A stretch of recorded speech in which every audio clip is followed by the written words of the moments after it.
حضرت محمد مصطفیٰ صلی اللہ علیہ وآلہ وسلم فرماتے ہیں، دو نعمتیں ایسی ہیں جن کے بارے میں بہت سے لوگ لاپرواہی کرتے ہیں، ایک صحت، دوسری فراغت۔ اگر تم اتنے گناہ کر لو کہ تمہارے گناہ آسمان تک بھی پہنچ جائیں مگر اس کے بعد تم توبہ کر لو تو اللہ تعالیٰ تمہاری توبہ قبول کر لیں گے۔ اپنے والد کو نام سے نہ پکارا کرو، نہ ان کے آگے چلا کرو اور نہ ہی ان سے پہلے بیٹھا کرو۔ بہت جلد قبول ہونے والی دعا یہ ہے کہ انسان کسی غیر موجود کے لیے غائبانہ دعا کرے۔ برے دوستوں سے بچو، وہ تمہارا تعارف بن جاتے ہیں۔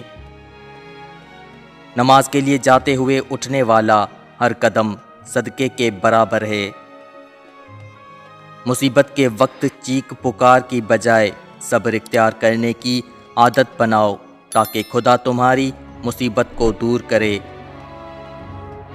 میری امت کے تمام لوگوں کے گناہ اللہ معاف کر دے گا سوائے ان لوگوں کے جو گناہ کر کے لوگوں کو فخر سے بتائیں کہ ہم نے یہ گناہ کیا ہے۔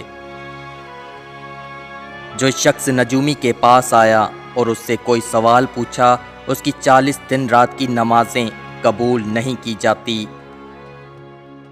کامل مومن وہ ہے جو خوش اخلاق ہو اور گھر والوں سے نرم سلوک کرنے والا ہو۔